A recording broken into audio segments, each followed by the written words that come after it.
Hi there. I'm glad to welcome you to my channel, World of Stories. I have a lot of interesting life stories that I want to share with you. Enjoy listening. You have a bicornuate uterus, the gynecologist looked at Vanessa sympathetically. Bicornuate? The woman asked with astonishment and fear. What does that mean? Unfortunately, it's a rare developmental anomaly. It occurs in about 1% of all women statistically, the doctor gently said. In practice, it means that a normal pregnancy with such anatomical structure of the uterus is almost impossible. But how is that possible? Vanessa said. Why hasn't anyone told me about this before? I can't speak for my colleagues, the doctor shrugged. Do you visit the gynecologist regularly? Vanessa bit her tongue and pondered. Indeed, she didn't like going to doctors, and the last time she saw a gynecologist was ages ago, back in her wild youth, and even that was by accident. She was brought to this clinic by an ambulance because of severe bleeding. My husband and I finally got back on our feet and decided to have a child, Vanessa mumbled. We kept putting it off, delaying. I thought I might be pregnant this last month. You were pregnant, the doctor nodded. The term was very short, but due to the uterine abnormality, you experienced a spontaneous miscarriage, unfortunately. Well, there's still in vitro fertilization, IVF, right? Vanessa shrugged, not used to giving up in the face of difficulties. So, we'll try to solve this problem differently. I'm afraid you don't quite understand, the gynecologist shook her head. With this diagnosis, IVF is not performed. It's an absolute contraindication. The only chance would be several surgeries to reconstruct the uterus, but I want to warn you. In any private clinic, they will gladly take you in for surgery and even give you a positive outlook. However, the statistics show that even after numerous surgeries, the chances of getting pregnant and carrying a healthy child are extremely low. Let's not bury my hopes prematurely, Vanessa said, raising her head defiantly. I'll still try. It's your right, the doctor agreed. I'm just explaining the situation as an experienced specialist. Through my hands, many women have passed who became victims of medical fraud in pursuit of happiness. At least, if you seek help, go to reputable clinics. My advice is to go to the public hospital. They have excellent specialists there. Thank you. Vanessa thanked her and left the office. Unfortunately, the female gynecologist was right. Several long years after the visit described above were spent on Vanessa's treatment. Surgery, then another one, and another. A challenging period of recovery, attempts to conceive naturally, tears, anxieties, constant arguments with her husband, overwhelming concern from acquaintances and friends, endless worries from her mother. Her mother-in-law's disgusted meaningful silence with pursed lips. Well, Valerie. The mother-in-law stubbornly called her Valerie, refusing to acknowledge her real name, which she considered wrong and ugly. Another failure? Don't act surprised after all these years. You should have given birth right away. Vanessa could barely contain herself from throwing something at that pretentious face, but one day, she couldn't take it anymore. She expressed everything that had accumulated inside her to her mother-in-law. The woman widened her eyes at such unprecedented audacity, complained to her son, and said that she wouldn't set foot in this house again until his wife learned to behave properly. Vanessa was just happy that she wouldn't see her detested mother-in-law anytime soon. Of course, she and her husband argued again over this matter, but it was already out of despair. Their main family problem had become the complete inability to have children. Vanessa was definitively deemed unfit for motherhood by the doctors. The surgeries didn't help, and even the Republican clinic refused to perform IVF. They said the same thing as the first doctor several years ago, it was an absolute contraindication, that's it. Of course, in private clinics, this contraindication wasn't an issue. Anything could be arranged for the right price. They tried 3 times, but there was no result. That's it. Gerald, Vanessa's husband, said after the 3rd unsuccessful attempt. Enough. This can't go on like this. You are utterly exhausted. But you want a child so much. Vanessa sobbed. And I can't give you one. I'm useless, incapable. Your mother was right, calling me a useless hole. She fell face down on the bed, bursting into such tears that Gerald got genuinely scared. Vanessa, please stop. You know how much I love you. Forget all this. We have a good life together. My little darling, you are the best. It's not your fault, stop, please. He hugged and comforted her as best as he could, but it didn't help much. For several days, Vanessa walked around gloomy as a thundercloud, only mumbling or sulking. Maybe we should adopt a child? Gerald finally asked her. That's not an option, she wearily shook her head, biting her lips. You want to have your child, always have. I know that. I should have given birth, that's true. But now, what's the point? What are you saying? Her husband said gloomily. We know for sure now that it wouldn't have worked even if we did it immediately. It's our fate. There's nothing we can do. How about going on vacation, my dear? Vacation? Yes, exactly. You need a change of scenery, her husband hugged her. To a warm sea, under bright sunshine, away from all this gloom. You won't leave me now, will you? Vanessa asked with hope, looking straight into his eyes. Nonsense, why would you say that? He kissed her forehead and pulled her closer, stroking her back and shoulders. You're my best, my beloved. We've been through so much together. I can't be without you. You know that? Calmed down, Vanessa let out a grateful sigh and closed her eyes. All right then, whatever will be, will be. We really need to go on vacation and unwind. Luckily, they have that opportunity. Vanessa had always been behind Gerald like a solid rock, even during their youth when they were both poor students. Neither of their families could boast of wealth, and after their wedding, they settled in a dormitory at the enterprise where Gerald worked. By the middle of the second year, he switched to the evening shift to earn a living and support his young wife. He personally renovated the room they settled in, and the entire dormitory came to see it. He even created a textured plaster from ordinary putty, and with his own hands, he made a kitchen set so impressive that it was envied by many. He also managed to install running water in the room. It was fortunate that they shared a wall with the kitchen. They had a fully functional studio, one might say. Vanessa cooked in their room and washed dishes. Only the toilet and shower were shared. Later, after seeing their renovation, the neighbors also had water installed in their rooms. Other neighbors followed suit. Gerald and Vanessa were not stingy and allowed their neighbors to connect through the wall. So, it turned out not to be just a dormitory section but a modern hostel, and they used the communal kitchen for large gatherings. It was such a joyful time back then. The wonderful and distant years. Now Vanessa fondly and nostalgically remembered them. How young they were, full of hopes for the future. Now, fate had scattered friends from the dormitory to different places, but she maintained relationships with many of them. Vanessa had a wide circle of acquaintances, thanks to her work. Even though she didn't finish her degree in economics, where her parents insisted she go and where she actually met Gerald, she decided to pursue a career in nail service. She always enjoyed it, whereas economics did not bring her joy. As a result, she built her clientele over several years, attending seminars and master classes in her field, and became an excellent nail technician. Now, she had her own salon where she rarely worked, only for her regular and longtime clients, to socialize and chat. Meanwhile, Gerald graduated from the university with honors and ventured into a much larger business than Vanessa's nail salon. That's what she called her salon. In the construction company, several branches were established over time. They built and reconstructed all over the country, installed electrical transmission towers, and laid cables.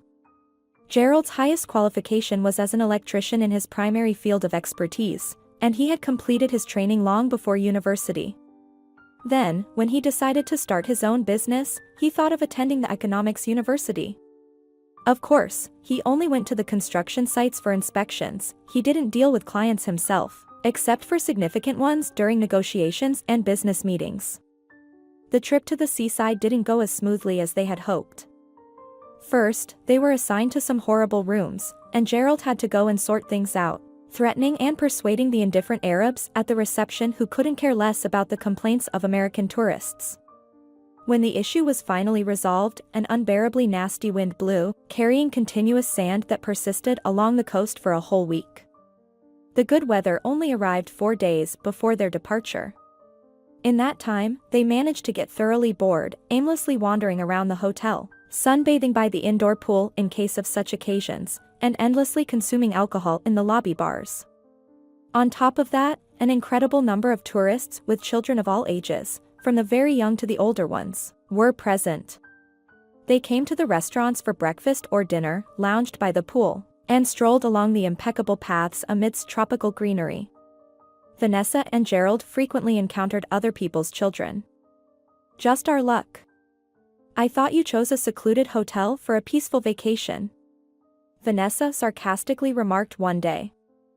That's what it was, Gerald said. I don't understand why we ended up in some family amusement park. I'm sorry, my dear. I know how unpleasant this is for you. He placed his hand on her delicate, almost untouched by the sun, white hand. Vanessa had a naturally fair complexion, with hair the color of white gold. She tanned heavily, immediately turning red like a boiled lobster. Therefore, she tried to avoid direct sunlight, seeking shade. Vanessa nodded, and tears welled up in her eyes. Just then, a noisy procession of children of all ages led by an entertainer, inviting participants for the evening mini-disco, passed by, shrieking and rejoicing. The happy parents, having temporarily rid themselves of their beloved offspring, sat around, smiling, and sipping refreshing cocktails. Let's leave this place, Vanessa asked and stood up. Gerald followed her, and they slowly, gracefully walked to an open terrace, which provided a breathtaking view of the bay. Vanessa. Gerald embraced her by the shoulders, approaching the parapet where she stood, gazing thoughtfully into the distance. Let's go back to our room. I can't, she shook her head. You know the doctors prohibited it for a whole month. Maybe it's already okay? He gently ran his hand over her delicate and almost transparent skin, from the nape down her neck, then lower along the long, open back of her dress. Stop it.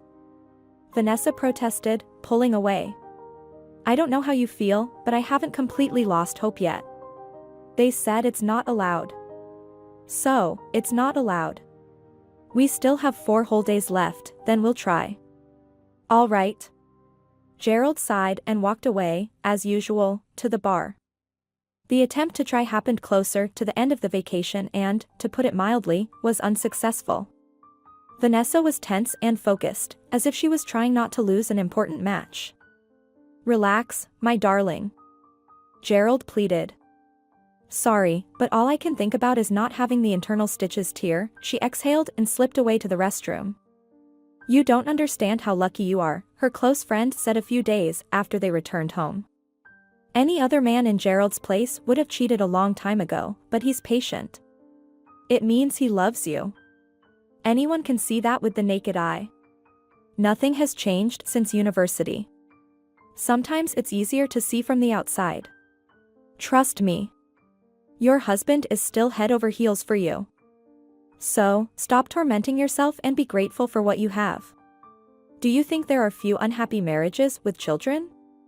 There are plenty. Take us, for example. The friend demonstratively laughed, showing off her perfectly restored, brilliantly white teeth from an expensive dentist. I know, dear. You've had a tough time too. Vanessa sympathetically looked at her friend, who had 2 beautiful children and an unfaithful husband who couldn't resist any skirt that passed by. In the end, Betsy kicked him out of the house, but he returned like a beaten dog. That's how it started between them. He would go astray, and she would forgive him. Wiping away tears again and again, each time hoping that someday her Don Juan would change. Kevin and Gwen already understood everything about them long ago. Betsy complained in the meantime. My patience is also wearing thin. You know, I've decided to leave for somewhere far away, just to get away from him. Maybe that's the right decision, Vanessa thoughtfully sighed. Just don't forget to leave me your address, she smiled at her friend. They laughed, had a cocktail each, then coffee, and went for a stroll. After such meetings, life seemed brighter, and their own problems took a back seat. Otherwise, everything was good, even wonderful, between Vanessa and Gerald. They had been living comfortably for many years, not denying themselves anything, and they weren't tied to one job, which allowed them to travel a lot. In the breaks, of course, between Vanessa's prolonged treatments. Maybe it's enough already? She thought, slowly walking along the boulevard overgrown with red maples. Fate doesn't allow us to have children. Is that how it's meant to be? Arriving home, Vanessa took her phone out of her bag and discovered missed calls and messages from Gerald. I went to a project on urgent business. I'll be back late. It's far away in the region. Lenny is with me. Don't worry. Vanessa sighed, poured herself some tea, took some cookies and sweets, and settled in front of the television, putting a comfortable cushion under her arm.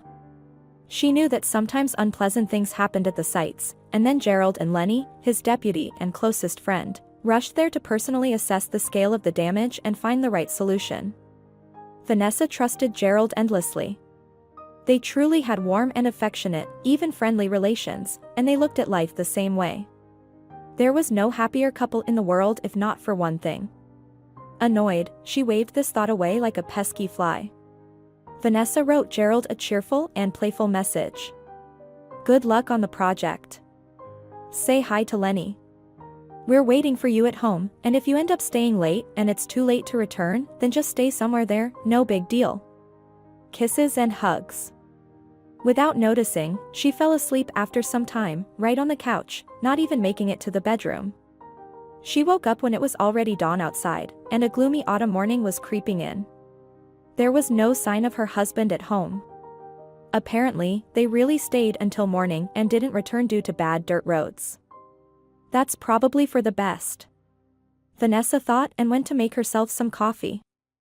Meanwhile, Gerald woke up at around the same time, more than 200 kilometers away from his wife, also deciding to have coffee, but in completely different circumstances. They arrived at the location the previous evening, just as it was getting dark. Autumn days were short. Moreover, they got stuck in a traffic jam on a bypass road because, as usual, the road services decided to repair a lane at the intersection. Damn it! Gerald cursed and rolled down the window to have a smoke while they slowly crawled along, missing the last opportunity to arrive at the site while it was still light. And what are we going to see there now? Maybe turn back before it's too late? Lenny asked. No, we've decided, Gerald insisted. The client is waiting for us. The client turned out to be a rather pretentious and even infuriated young lady. Very impressive, energetic, and very, very angry. As far as I understand, you are the management? She gave them a haughty look, instead of greeting the men. We are. Lenny nodded. You understand correctly. Then please explain to me. She immediately grabbed the bull by the horns, already worked up. Why on earth are your workers digging up my plot in all directions for the third time, if there's an approved survey plan? Do you see the problem? Lenny began, but Gerald interrupted him, raising his hand, and addressed the woman himself. We haven't even properly introduced ourselves yet. This won't do. I am Gerald Taylor, the CEO of the company, and this is Lenny Brooks, my deputy and the most competent specialist in this field. And what's your name? And he smiled widely at the woman, inviting her to soften her confrontational stance. Isabella, she reluctantly said, contorting her tired face. But what's with all these formalities? Why don't you just explain to me what's going on? All right, Gerald nodded. Look here, please. He opened a picture on his phone. Is this your land survey plan? Yes, Isabella agreed. Our company did not prepare this plan, Gerald informed her. Do you think I'm not aware of that? Isabella asked sarcastically. I know you're aware, Gerald reassured her. But that's precisely why we can't take responsibility and install a water pipeline based on an inadequate documentation. So why is it inadequate? Isabella protested. I paid for it as if it were perfectly suitable documentation. We don't doubt that, Gerald sighed. However, if we were to construct everything according to this land survey plan, in 6 months, you'd end up with a real swamp in your property and the house. You see, when we made the first excavation, we found out that there's too much groundwater in this spot, and installing pipes there would be futile. So, we dug a bit to the left. I hope the plan is inaccurate by just a few meters, but the same situation is there as well. I'm afraid we'll have to conduct a new land survey. I'm not ready for such additional expenses, the woman frowned. I completely understand, Gerald assured her. From our side, I can offer the following. Considering the total cost of your estimate and the fact that you trusted us based on recommendations from our previous clients, we'll give you a 10% discount on the overall amount for the rough work on the property and the same for the house. However, a new plan is still necessary. Understand, Isabella? We could easily do as your survey indicates, but as I explained before, it will inevitably lead to problems. Our company cannot take such a reputational risk. We always honestly warn our clients. I understand, Isabella pondered. Thank you for explaining. You know, it's already late now. I was waiting for you earlier, and in the dark, we won't be able to see anything in these excavations. I would like to see with my own eyes and inspect the samples you mentioned. Of course, Gerald agreed. That's why my colleague and I will spend the night at a local motel, and in the morning, with a fresh mind, so to speak, we'll continue this conversation. The workers said you live nearby. So, you won't have to drive in the dark. Or am I mistaken? You're not mistaken. Isabella smiled slightly. I'm actually staying with my friend. Her house is in the same village, and that's why I decided to build here because I visit her often and I like it here. Perfect. Gerald approved. So, we'll see you in the morning. Is 9 a.m. convenient for you? Yes, the woman said. But I have another suggestion for you, spend the night at my place. I mean, in my friend's house. They're not here now, they're away. I'm looking after their house and, incidentally, overseeing the construction process of my house. In that hole where you're planning to stay, there's nothing, not even decent beds. Trust me, I've been through it. I'm comfortable here, and there's plenty of space. So, are you okay with that? With pleasure, Gerald smiled, paying no attention to Lenny, who was tugging at his sleeve. Well then. Lenny asked when they were already in the car, slowly following behind their client's white Toyota. Why did we agree to this troublesome woman? She's going to drive us crazy. Well, you know, the choice is limited, Gerald grinned. Either she drives us crazy or we get eaten alive by lice in that motel. I personally choose the former. Besides, emotional contact with a major client is everything for us. Or have you forgotten? Yes, I remember, Lenny grumbled irritably, throwing the cigarette butt out of the window. Let the self-made psychologist drive then, steer. In Isabella's friend's cottage, they got the promised comfort, good coffee, and a warmly burning fireplace. Lenny brought some brandy from the car, and Isabella graciously allowed them to indulge in drinking, even joining them, taking a sip from a small glass. Good night. I'll leave you, esteemed gentleman, she said politely and sarcastically half an hour later. See you in the morning, and she disappeared up the stairs.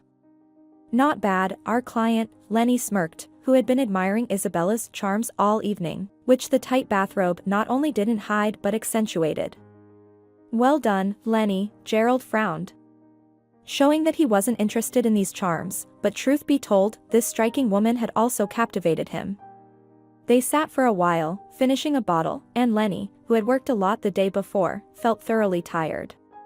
He yawned, stretched, and went to sleep in a small guest room on the first floor. On the contrary, Gerald couldn't sleep. He sat in front of the talking TV, sent a message to Vanessa, received no response, and concluded that she must have already fallen asleep. Then he decided to go to the backyard and smoke to help him sleep better. Maybe fresh air would induce sleep. Can't sleep either? A slightly teasing voice came from above. He had barely taken a drag of his cigarette when he raised his head and saw Isabella on the open balcony of the second floor. Wrapped in a blanket, she was sitting in a woven chair, smoking as well, and smiling at him. In the dim light, her eyes sparkled, reflecting the lantern's glow. Like a contented big cat, Gerald thought to himself and said aloud, "Can't seem to find sleep. I keep thinking about your water pipeline." "Stop making things up," Isabella chuckled softly. "Come upstairs, I'll treat you to some good Brazilian coffee. The hosts on the second floor also have a coffee machine." Gerald understood her hint very well.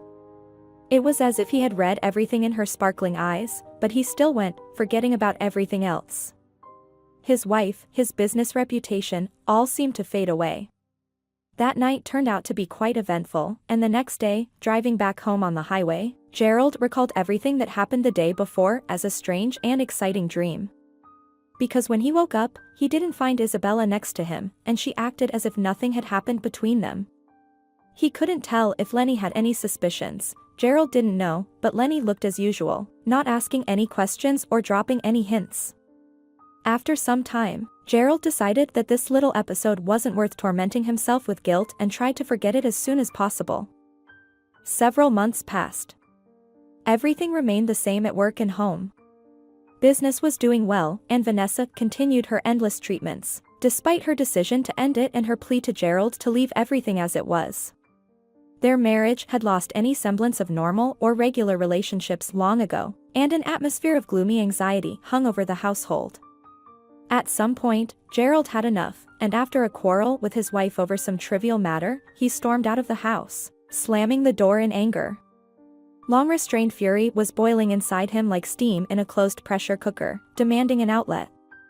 Since the argument had only heated the degree of his anger, Gerald headed to the familiar bar. One shot, then another, he didn't even notice how he dialed Isabella's number. "Hello?" A familiar, slightly husky and seductive female voice said. "Miss me?" "Yes," he sighed. "Can I come over to you?" "Of course," she replied as if she had been waiting for this call for a long time and had no doubt it would happen eventually. "Only now I have a new address. You know, right?" From the second meeting onwards, Gerald began to lead a double life. He told Vanessa that he was leaving for a business trip or somewhere else, but in reality, he went to Isabella. With her, everything was calm and easy. They could laugh together, have a drink, make love, and smoke in bed. They could do anything that was not allowed at home. Vanessa, it seemed, didn't even notice her husband's prolonged absences. She was entirely absorbed in her endless and futile treatment. And the guilty conscience that Gerald felt from time to time didn't prevent him from returning to the embrace of this other woman who seemed so different and unfamiliar compared to his wife. He felt she was a stranger. And every time he left her house, he genuinely thought he wouldn't come back again, but he always returned. It was as if a magnet was pulling him here, to change the suffocating domestic atmosphere and Vanessa's depression for the joy, lightness, and sense of complete freedom that came with his connection to Isabella. And how surprised he was one day, lying next to her in bed, as usual, and smoking another electronic cigarette when Isabella, in a completely matter-of-fact tone, said to him, "Gerald, I'm pregnant." "What?" He sat up, resting on his elbow, and looked into her calm, beautiful face. "How did this happen? And why are you so surprised?" Isabella smirked. "Don't you know that activities like the ones we enjoy often lead to such consequences?" "Of course, I know," he impatiently squinted and touched her hair, as if to make sure she was real. "But you never said you wanted a child." "Who said I did?" She made a disappointed grimace. "It just happened by chance." "And what do you plan to do now?" he cautiously asked. "What about you?" She looked at him intently. "I don't know," Gerald was confused.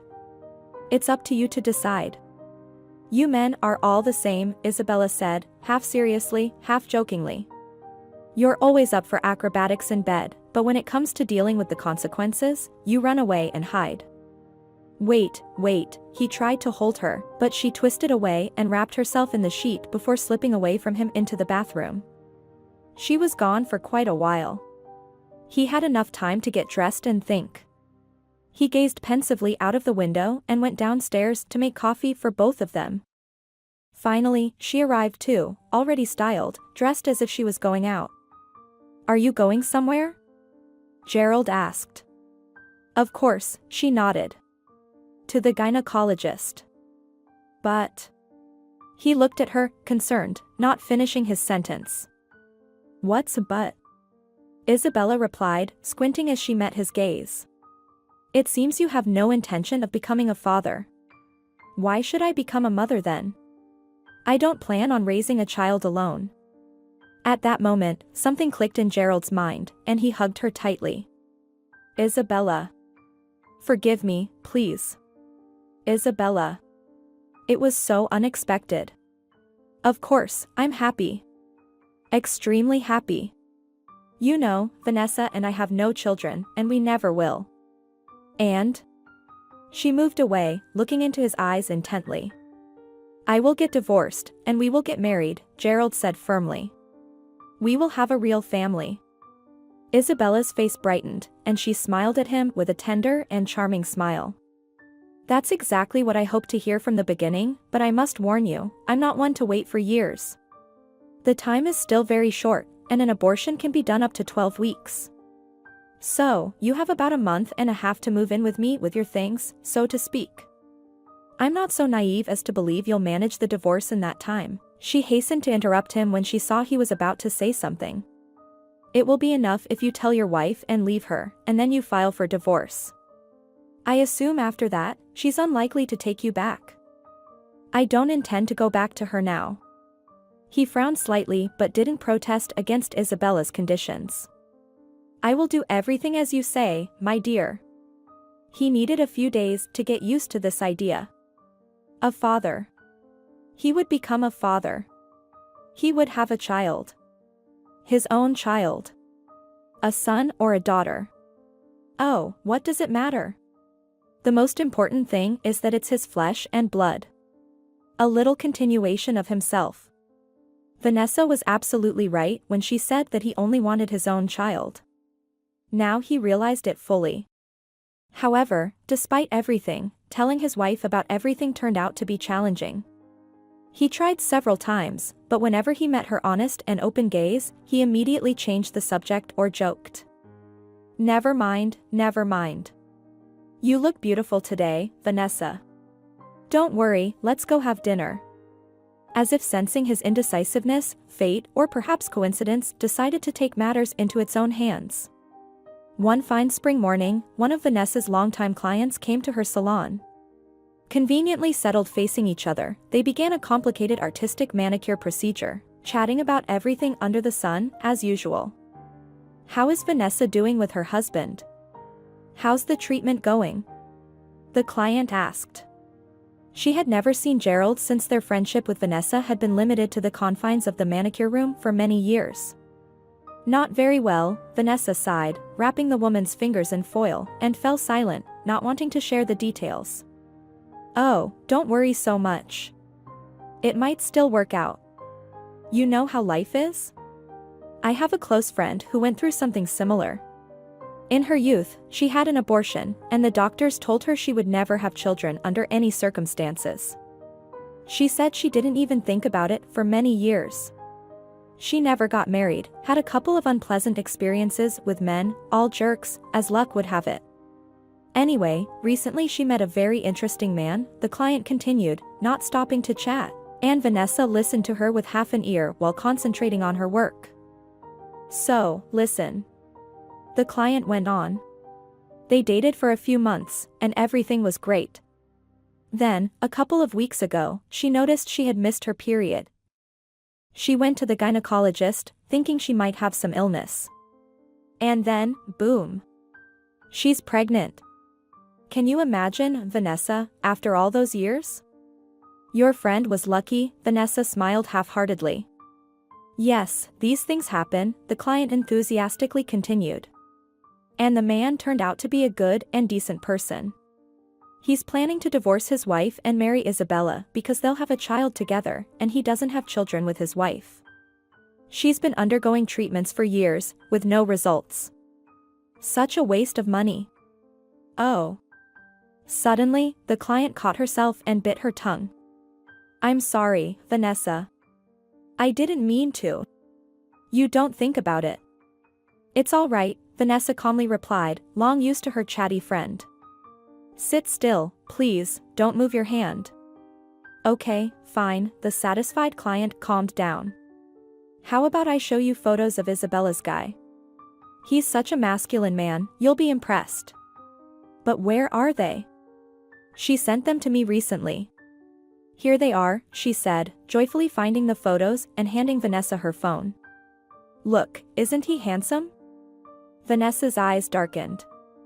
On the smartphone screen, Gerald was smiling while embracing another woman, an elegant platinum blonde who stood turned half away with her face mostly obscured by windblown hair. Vanessa, what's wrong? The client was surprised.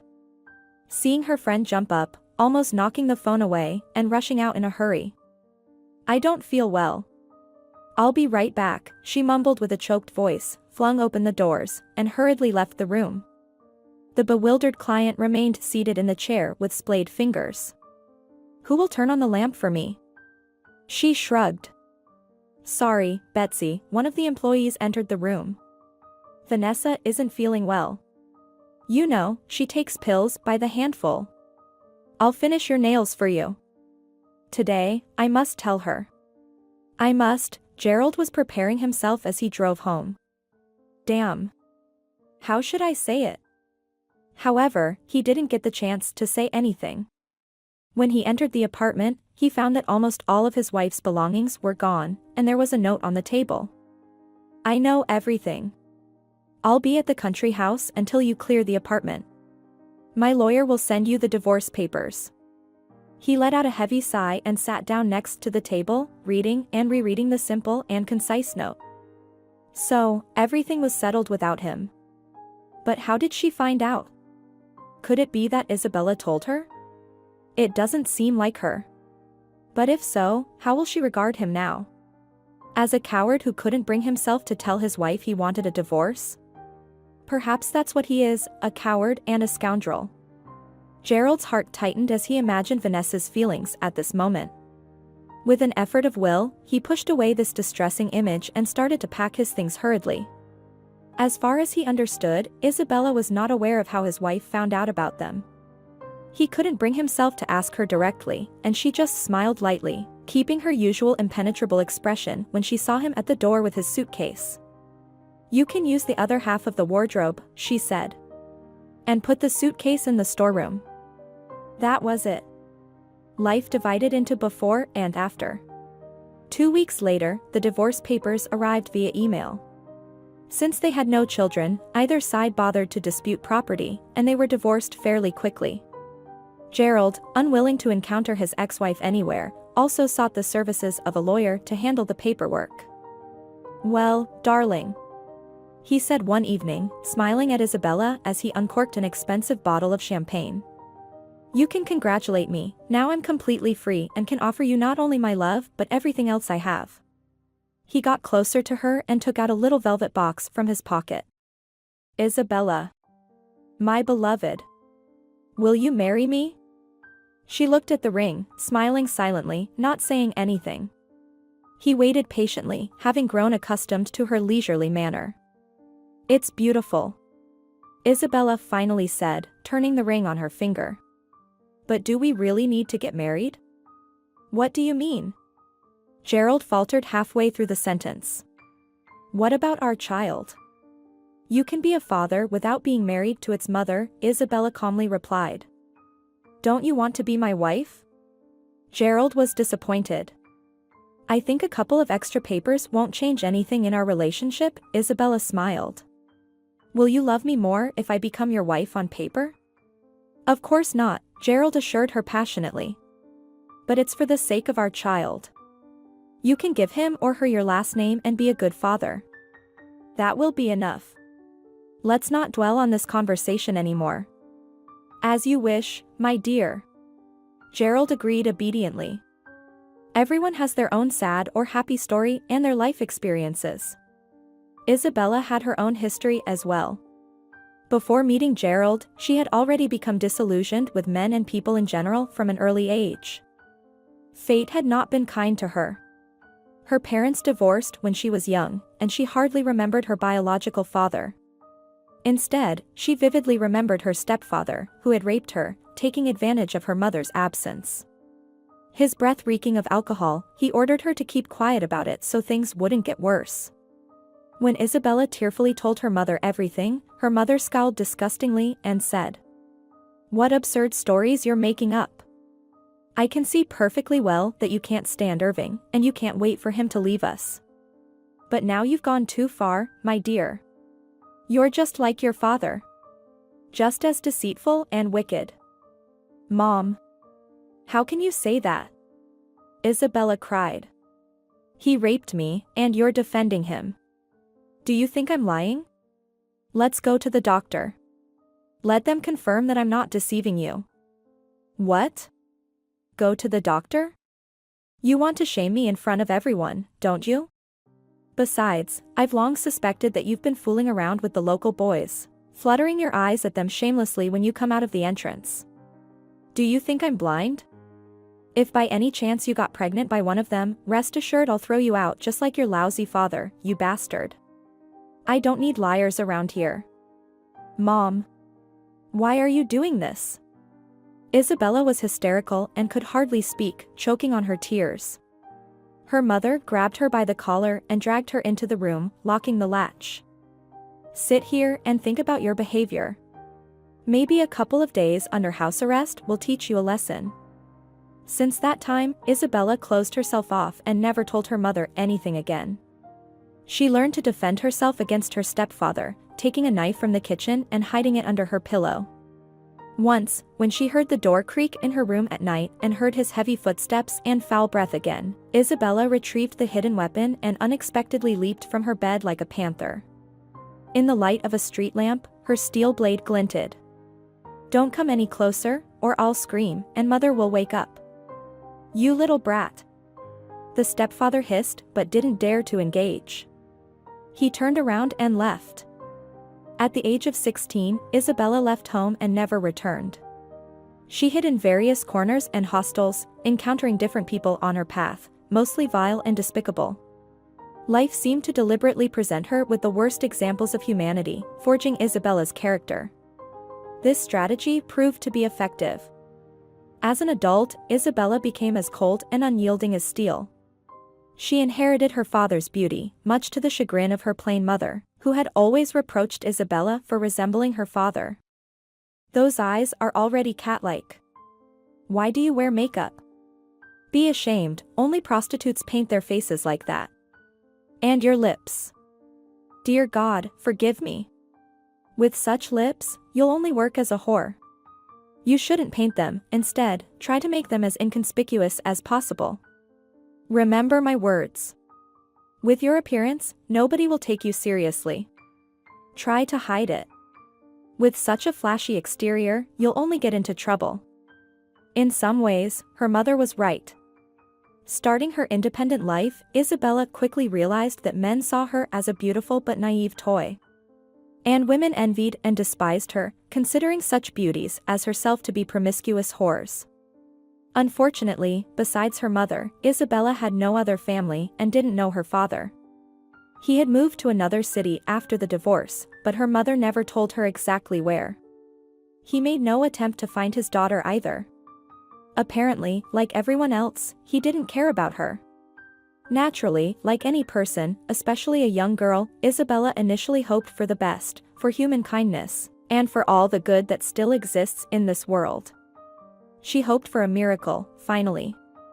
That if she, Isabella, became a good person, acted properly, worked hard, treated everyone she met kindly, followed the principles of humanity, and so on, she might be rewarded. Without going into too many details, it has to be acknowledged that these hopes were not realized. The men Isabella encountered only sought to use her, and women tried to harm her.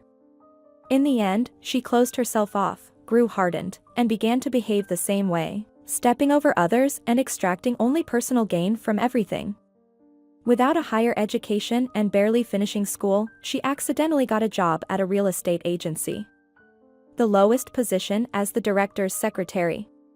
Of course, she was not hired for exceptional knowledge and abilities, but only for her striking appearance. Her immediate supervisor had intentions to use his new secretary for his direct purpose, but Isabella, familiar with the dark side of life since childhood, no longer had rosy illusions. She just tightened her grip on her straight white teeth and tried to use this situation to her advantage. Her boss appreciated her docility, started paying her well, and even allowed her to study the craft with the sales department. He didn't expect much. As long as the girl stayed with him and didn't try to leave until he grew tired of her. However, Isabella surprised him quite a bit. From the very beginning, she brought real clients to the firm.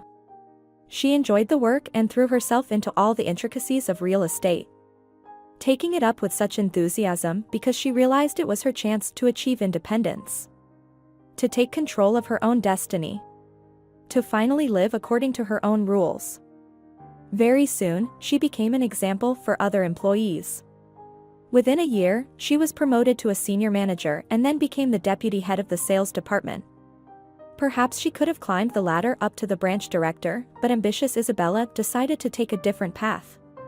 She charmed a wealthy and elderly client, married him, and used his money to start her own firm. Thankfully, no special education was required for this.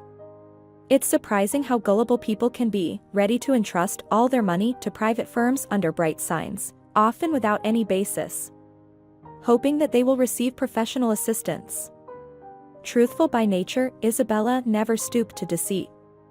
The standard income from her company was enough for her. The fees that realtors often pocket without bothering to declare them in tax returns were substantial during Isabella's youth. Even without considering her elderly husband's fortune, she became quite a wealthy woman. It seemed like she had finally obtained everything she desired. She had independence and sufficient means to live a comfortable life without burdening her aging husband. Of course, she didn't love him, though she was somewhat grateful to him for providing the financial foundation. Yet, something still troubled her. It wasn't unrequited love or tenderness she couldn't give away. Isabella didn't have a single truly close person. 12 years ago, she had an abortion after becoming pregnant with her boss. The pregnancy was already quite advanced, and the procedure was not smooth. After that, something went wrong in her body, and merciless fate struck Isabella again. The doctors, to whom she turned for help as a financially successful woman, unanimously diagnosed her with secondary infertility. They didn't even recommend in vitro fertilization, believing her body wouldn't accept the procedure, and the implanted embryos wouldn't survive. Proud by nature, Isabella didn't attempt to conceive a child through artificial means. The idea of someone else's hands intruding into her body and using someone else's biomaterial as the basis of her motherhood repulsed her. No, she didn't need that kind of happiness. Adopting a child from an orphanage was also a questionable idea, to be honest. A stranger would always remain a stranger, never becoming her own. It was Isabella's principled position. Thus, she also crossed motherhood off her list, just like love. But unexpectedly, love eventually caught up with her. There was something about this polite, intelligent, and handsome man, the director of the construction company she approached to build a new country house. By that time, her elderly husband had already departed this world, and Isabella had been without a lover for quite some time. Apparently, fate aligned the stars in such a way that this person managed to reach her impenetrable ice queen. Of course, it wasn't easy, and he turned out to be married, but Isabella now knew very well what she wanted and how to achieve it. She knew that under no circumstances should a man, no matter how much she liked him, see her weakness. Otherwise, he would immediately use and discard her, or at best, simply lose interest. So, she didn't let Gerald get too close to her, didn't reveal her soul to him. They didn't even talk, especially about anything serious. They chatted and laughed, of course. And they had sex, very often and a lot. Gerald turned out to be so good in bed that Isabella simply lost her mind and did her best not to fall for him head over heels. Although, it seems she couldn't prevent that from happening.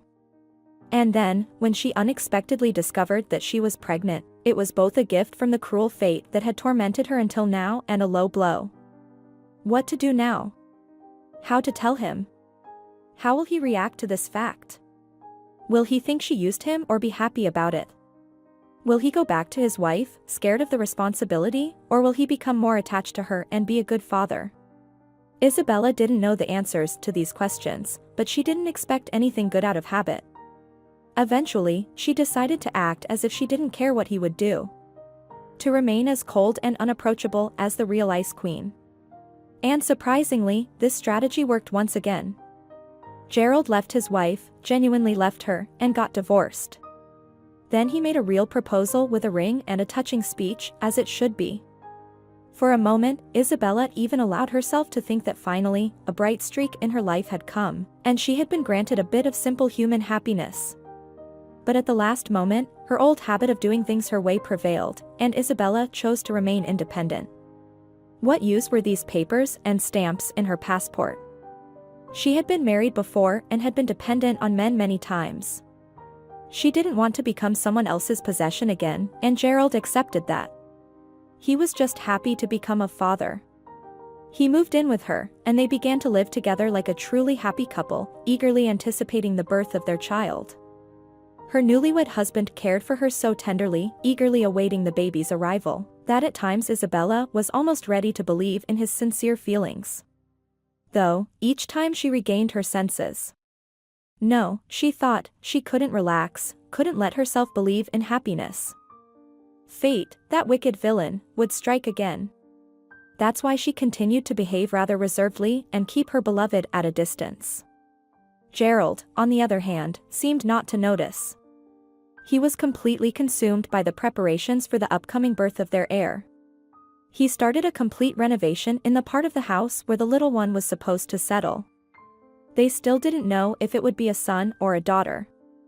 Isabella, skeptical of medical predictions, didn't rush to undergo standard checkups or even register with a maternity clinic, claiming that there was still time. In reality, she was filled with fear inside. What if something went wrong? And she couldn't bring herself to visit a doctor without a pressing need. Nothing hurt anywhere, her belly was gradually growing, and the baby had already started kicking inside for a few weeks. When Isabella felt it for the first time, she almost screamed in surprise. It was such a strong and vivid sensation. Placing her hand on her belly, she retreated to the bathroom, and only there, sitting on a fluffy rug, she let her emotions flow. She cried like a young girl, caressing her swollen belly and whispering various tender and foolish words to her little one. "You are my good one. You are the most beloved. My little one. Sweetie. You will be the happiest in the world, and I will make sure of that. Trust me, your mother will never let anyone hurt you, my dear, my tiny one. You are so defenseless right now, but don't be afraid. Everything will be fine." Pouring her soul out like this, Isabella softened slightly. She even allowed Gerald to touch her belly, and she laughed when he, in turn, started making funny sounds and faces to communicate with the future heir. But the feeling of an impending catastrophe still didn't leave her completely. In the end, she simply forbade herself from thinking about anything negative and tried to focus entirely on her future child. Together with Gerald, they chose wallpapers for the nursery. They planned how they would take care of their little one. Which agency they would approach to find a suitable nanny. They designated not just one room but an entire floor of their mansion for the child's personal space. A separate bathroom with a small toilet, a bath in the shape of a little ship, a low sink, and cheerful patterned tiles suitable for both a girl and a boy were installed. They also decorated the bedroom and created a huge playroom with a floor-to-ceiling window, closed with a glassed-in balcony, to make it bright and safe. "Listen, Isabella," Gerald said to her one evening during dinner. "I've chosen a few names here. Take a look. How do you like them?" Isabella silently took the offered list, quickly skimmed through it, wrinkled her pretty nose slightly, and then smiled. "Well, I like this one," she said. "Really? Oswald? That's my favorite too. And for a girl?" "For a girl, I'm not sure. I don't think any of these names suit." Then choose one yourself, darling. I'm open to anything. Let's see first what our baby will be like, Isabella smiled. And then we'll decide on the name. You know, it's a bad omen to prepare everything in advance. Let's leave the name for later. All right, of course, Gerald tenderly embraced his wife. I'm sure everything will be fine. We will give birth in the best clinic, and you will be taken care of at the highest level. Don't worry, I'll be there for you all the time. No. Isabella suddenly said sharply. I don't want you to be present during the delivery. Why? Gerald raised his brows in a plaintive manner. It's a silly tradition to allow men into such a process. I've never given birth, of course. But I know enough to understand that there is very little pleasant about it. Blood, pain, and fear, that's all, Isabella said firmly. But I want to help you so you won't be afraid, Gerald tried to convince her. Don't even think about it, she said sharply. I can handle it perfectly well on my own. Even the attending doctor, whom she had chosen, wholeheartedly supported this decision. I wouldn't recommend inviting your husband into the delivery room, believe me. You are absolutely right. The sight of a beloved woman screaming in intense pain has never made anyone more passionate and loving. Many even faint from what they see and then need psychological therapy on top of that. Men are fragile creatures, they need to be protected, the doctor added with a laugh. I completely agree with you, Isabella smiled. I think we understand each other perfectly. This conversation took place when there was still about a month left until the actual delivery. Isabella finally underwent all the necessary examinations, tests, and other procedures required for admission to the maternity hospital. She only requested not to be informed about the baby's gender in advance. Let it be a surprise, Isabella smiled. I don't want to know beforehand. That's your right, the doctor agreed. But you still need to undergo an ultrasound to check on the baby's condition. Isabella was forced to agree. They laid her on a couch covered with a disposable sheet, applied a cold, slippery gel to her large belly, and the ultrasound specialist doctor began to move the elongated joystick over her abdomen. Do you want to turn the monitor so you can see your little one? The doctor smiled. No, there's no need, Isabella requested and was about to add that she didn't want to see or know anything in advance to avoid any unnecessary revelations, but she hesitated when she saw the doctor's frowning face. What? Is something wrong with the baby? The expectant mother worried and tried to sit up to catch a glimpse of the monitor. Lie down, the doctor gently reassured her. There's no reason to worry. The computer is just hanging up, taking some time to process the data.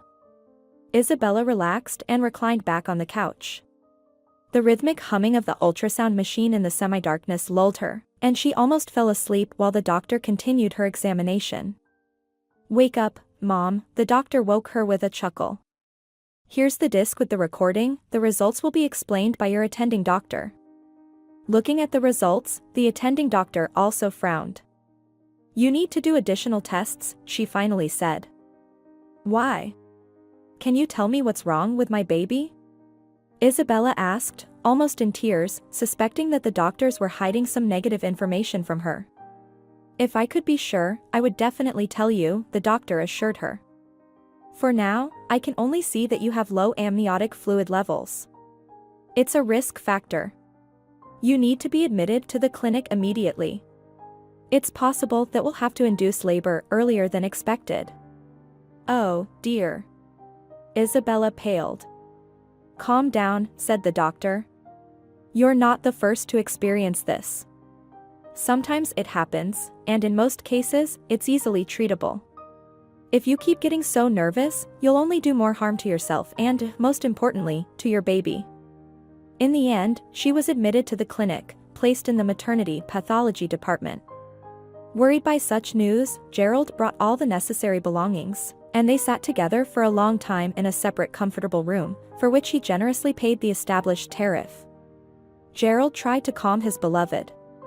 If there was anything serious, they would have operated on you right away. I just talked to your doctor. She said you'll stay here for observation.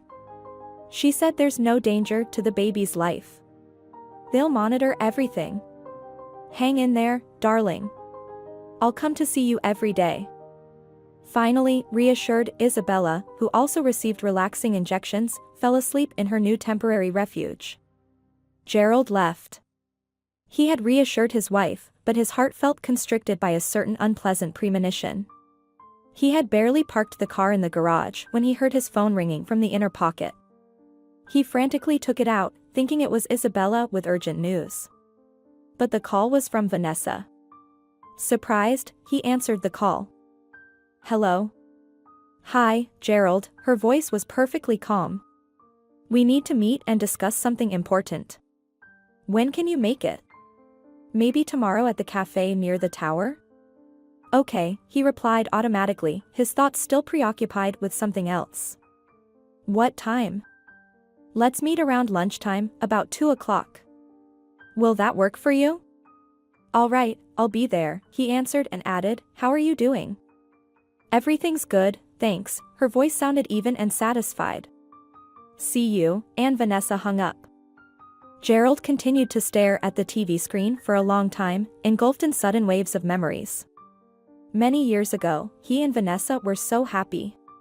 He recalled those unforgettable years of their early youth in the dormitory. How poor they were, like church mice, but how they knew how to enjoy life. From the very beginning, they had tender, trusting relationships. They were not just lovers, then spouses, they were true friends. They could tell each other everything, even the simplest or most secret things, chat about everything in the world, and laugh without any reason. Where had all of that gone? Through which unnoticed crack in their family ship had their sparkling happiness leaked away, drop by drop? But with Isabella, even though he sincerely admired her, such close and friendly relations never seemed to happen. She was always cold and unapproachable, like the Snow Queen. Gerald never knew exactly what was on her mind. She simply didn't let him get close to her, always maintaining a certain distance that she herself set. In bed, she was amazing, no words. But having a real conversation was impossible. When they were together, Isabella would remain mysteriously silent, sometimes smiling condescendingly, as if Gerald was a creature of lower order compared to her. He couldn't tell her how his day went, share his plans and dreams. And what's more, he knew nothing about her past. Gerald suspected that there was some sorrow in her life baggage, which made her keep her distance from people, even from the closest ones. At times, he felt hurt that the person with whom she was planning to spend her life and even have a child didn't deserve, in her opinion, to be allowed into her complex inner world. But today, for the first time, he saw genuine emotion in her. She was scared, in a panic, fearing for their baby's life and health. This both reassured and captivated Gerald. It meant that she wasn't completely unfeeling if she cared so deeply. Perhaps it hadn't been long enough, and as soon as she gives birth, she'll thaw. The cafe where Vanessa had arranged to meet him was called At the Tower. The name was explained by the location of the place. It was situated next to either an old Catholic church or the town hall. Gerald never really knew much about architecture. In reality, this tower was one of the main city landmarks. From the top, there was a breathtaking view of the entire old town, and countless excursions of curious tourists went to the town hall. According to their custom associated with this tower, newlyweds had to climb to the very top, where the bell tower used to be in ancient times, but was now empty and abandoned. They had to climb the steep and high, narrow stone spiral staircase, only designed for one person, while holding hands. It was believed that if they reached the top without ever letting go of each other's hands, they would spend their whole lives together until old age. On their wedding day, Gerald and Vanessa had also not escaped this peculiar quest. Hold on tight, he told her then, and he squeezed her small palm so tightly that Vanessa let out a little scream. You what? That hurts, she laughed immediately, pleased with how strong her husband was. They almost made it to the very top, not releasing their hands on the narrow and uncomfortable staircase, only meant for one person. But right at the last second, when the delicate fingers of the young wife were about to slip out of her husband's large hand, Gerald made a desperate leap and grabbed Vanessa's sleeve of her wedding dress as if with a claw, and then immediately caught her hand again. Hold on. Oops. Vanessa managed to scream before hanging on Gerald's neck. Her head was spinning from fright. "Thank you for saving me. I'll always hold you. I'll never let you go anywhere," he promised her on that distant day.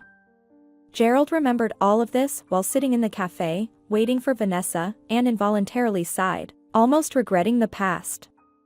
This was their favorite meeting place from long ago, and she was late again as she always was, making him nervous and looking at the clock. Gerald had planned to stop by work and then go visit Isabella in the hospital, and finally, his ex-wife appeared. From behind the counter with beverages, he spotted only her graceful head. A new hairstyle. Did she let her hair down again, like in her youth? Against his will, he admired Vanessa. She somehow looked fresher. Her face became smooth and rosy. Had she gained weight? Definitely, but it only suited her. And when she walked closer through the hall and came into full view, Gerald let out a light whistle of surprise. Vanessa was pregnant. Her huge belly no longer fit under the light spring coat. Undoubtedly, she was already very far along in her pregnancy. Approximately the same as Isabella's. Her wait was coming to an end. "Hello, Gerald," she said with a smile, approaching closely and pushing the chair back, trying to sit down awkwardly. Her large belly was bothering her, and it probably even hurt because she winced slightly and grabbed the table with her hand. Gerald quickly got up and supported her elbow, helping her to sit. "Are you okay?" "Yes, everything is fine," she nodded and placed her hand on her belly. For a few seconds, Gerald remained silent, unable to find the right words, and thousands of thoughts swirled in his head. Vanessa, in turn, looked at him mischievously, almost triumphantly, and smiled slightly. Finally, unable to bear the pause any longer, she spoke first. "Don't worry. He's not yours." "What do you mean?" Gerald raised his eyebrows in surprise. Gerald didn't quite understand what he felt at her words. Relief or disappointment? Perhaps both. "Oh," he started, but Vanessa interrupted him, continuing her sentence. "He doesn't have a father at all. He was conceived through a final procedure, using donor material. Understand? 2 embryos settled, but unfortunately, one of them turned out to be non-viable." A slight shadow fell on her face, but she quickly pushed it away and smiled happily. "But the second one, as you can see, is perfectly fine." "Congratulations," Gerald mumbled in a colorless tone. "And how about you?" "Me?" She seemed surprised by his question. "I'm happy, Gerald. I'll finally have a child. Can't you see?" He had seen it the moment she entered the hall. Even without knowing, he had already seen that expression of absolute happiness on her now rosy face. She was so happy that it almost felt tangible, as if happiness could be touched. "I'm happy for you," he tried to smile, but it came out crooked. Why does it hurt so much, he suddenly thought. His heart constricted as if he had been personally deeply offended. "We will soon have a child with Isabella too," he reminded himself, but strangely, it didn't make him feel any better. "This is actually why I invited you to meet," Vanessa said, while he was still lost in his thoughts. "Why?" Gerald was surprised. "He's not mine. You said so yourself." "Yes," Vanessa patiently explained. "But he was conceived during the period of our marriage. From a legal point of view, we were not officially divorced then. Do you understand? Although we were no longer living together. The lawyer said I need a document from you. So please sign it, stating that you don't claim paternity." "Why?" Gerald was puzzled. "He's not mine, as you said." "Yes," Vanessa nodded. "But he was conceived during the time we were married, legally speaking. We weren't officially divorced back then, even though we were no longer living together. The lawyer said I need a document from you. So please sign it, stating that you don't claim paternity." "Okay," Gerald said distractedly, scanning the document Vanessa handed him, and signed it at the end. "Is it fine?" "Yes, thank you very much," she said as if she were talking about returning a ticket or something equally utilitarian. "Well, I'll go. Nice to see you." Her tone was calm, even businesslike. She waved at him and left the cafe. Sitting at the table, Gerald watched through the large window as a yellow checkered taxi stopped at the entrance, and the driver opened the door to help her get in. How will she manage alone with the child, he wondered. She didn't even ask how I was doing. The next thought was unexpected. He felt annoyed that she dismissed him so quickly, without even figuring out his feelings. He paid the bill and left the cafe to continue with the rest of his plans for the day. Late in the evening, Gerald received another unexpected call on his phone. This time from a longtime friend, whom they had been friends with since their school days. "Gerald," he said cheerfully over the phone. "I'm passing through here, just for a couple of days. I just got off the plane. I'll get some duty-free whiskey and come straight to you." "Is the address the same?" "No. The address has changed," Gerald replied. "A lot of things have changed, actually." "Come on, Mark, of course. I'll send you the coordinates now." "So that's how you've settled down," Mark laughed an hour later, hugging Gerald and patting him on the back. "Hey, buddy. Hey.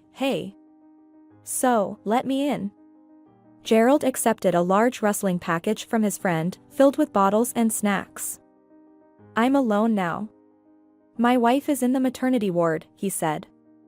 "Wow," exclaimed his friend. "So you've become a dad?" "Not yet," Gerald smiled. "We're expecting any day now." "Well, that's a good thing. The right thing to do. Send my regards to Vanessa." "Finally, you guys are reproducing," Mark announced loudly and joyfully, waving his arms in all directions.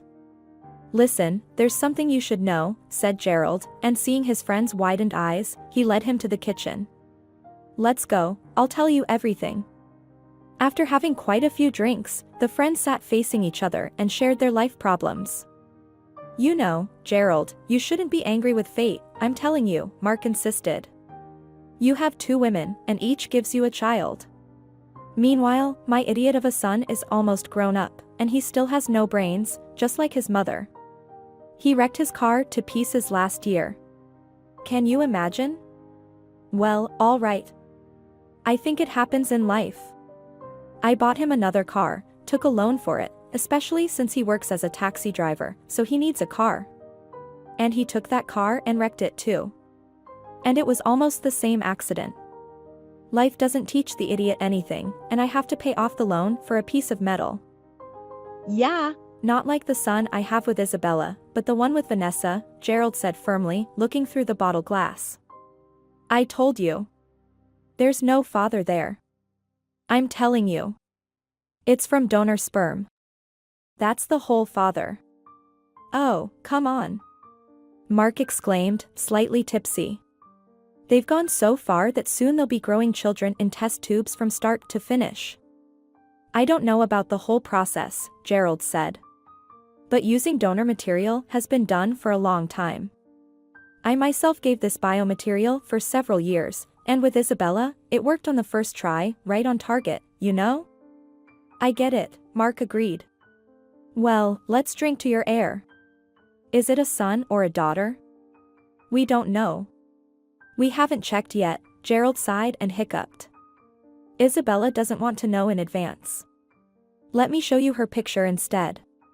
Look, this is my Isabella. Beautiful, right? Beautiful?" Mark concurred again. "And Vanessa was beautiful too. In my opinion, both of them are great. Why did you even get divorced? You could have played both sides," and he winked mischievously at his friend. "Come on, man," Gerald waved his hand, throwing an innocent phone somewhere behind the couch. "Let's pour more." While the men were blowing off steam in this way, the following events took place at the clinic where Isabella was. Around 2 o'clock in the morning, she started having contractions, and her water broke almost immediately. A drowsy and dissatisfied doctor, called from home, examined the expectant mother and said curtly, "Emergency cesarean, right away." "I don't want a cesarean. We didn't agree on that." Isabella protested, groaning in pain. "Do you want to endanger the baby?" the doctor asked angrily. "No. Then do as you're told. If you don't do this now, he'll suffocate from hypoxia, and then you can discuss your agreements. With the current indications, there's nothing to think about.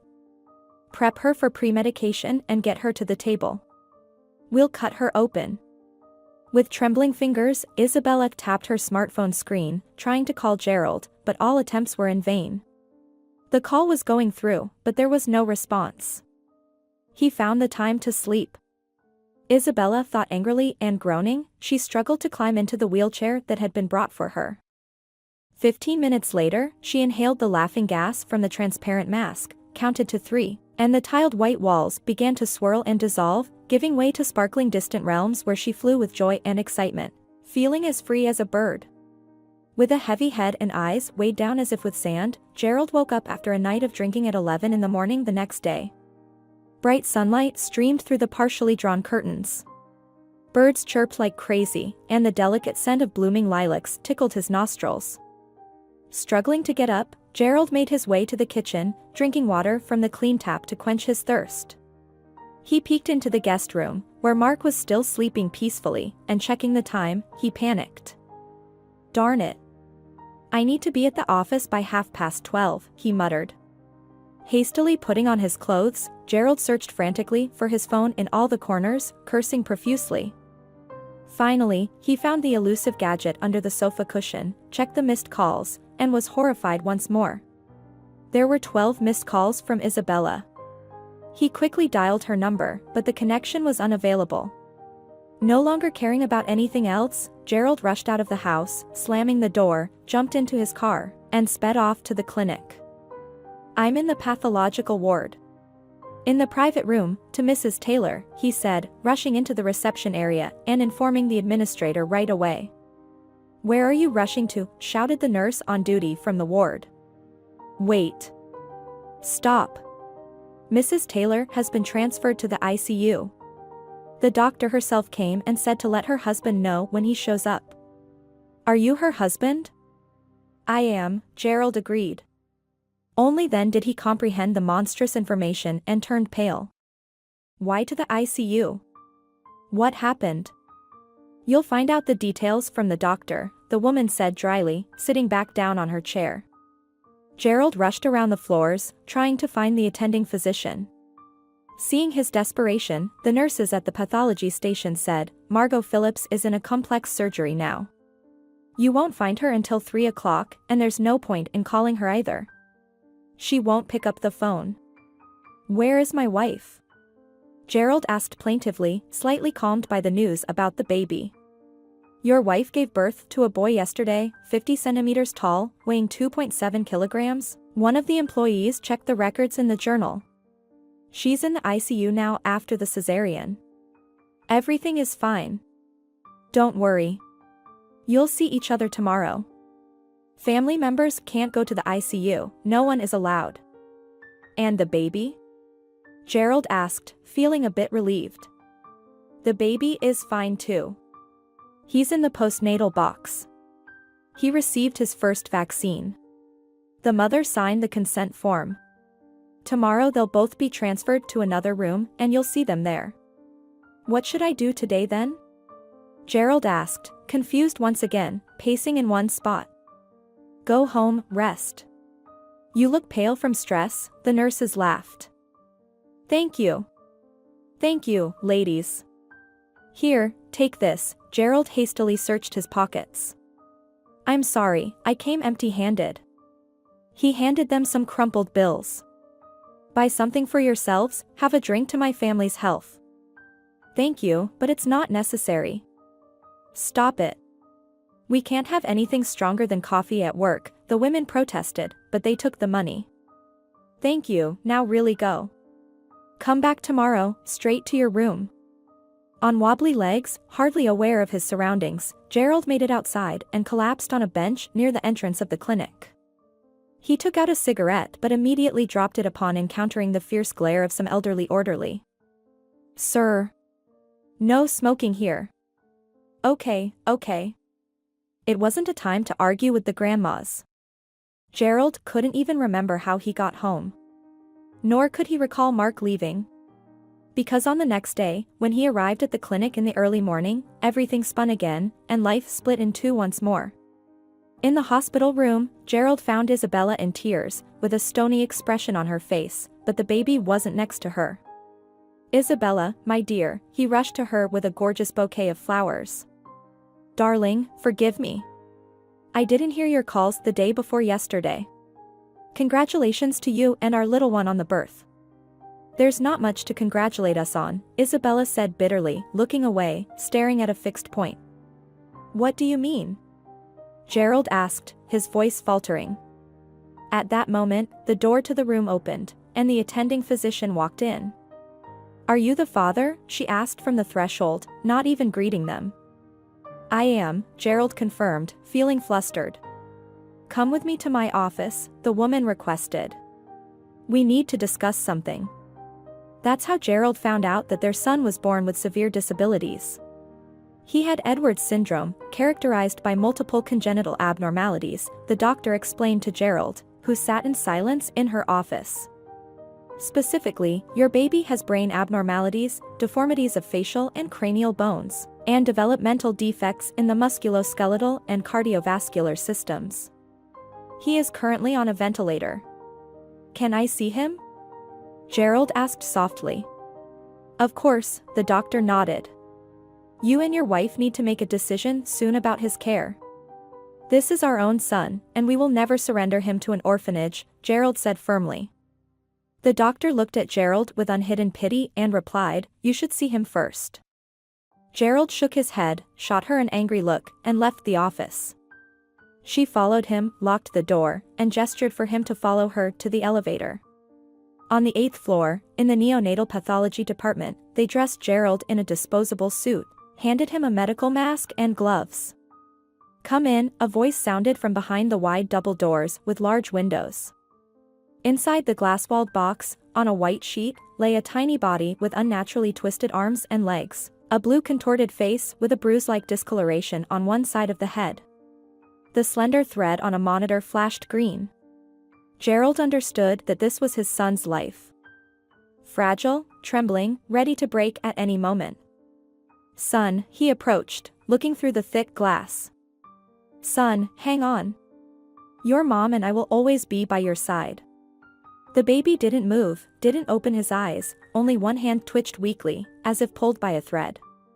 My God. Up close, Gerald saw the horrifying details. The baby's skull seemed crushed on the left side. One ear was underdeveloped, and the legs and arms looked like they were pulled near the elbows and knees. He closed his eyes for a second. He felt nauseous. He turned around abruptly and left the large room, filled with glass cubes and cribs. "Will he survive?"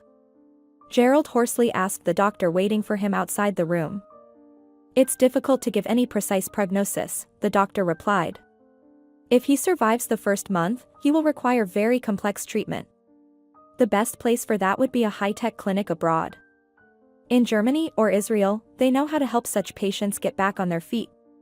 But as for his cognitive abilities, that's even more complicated.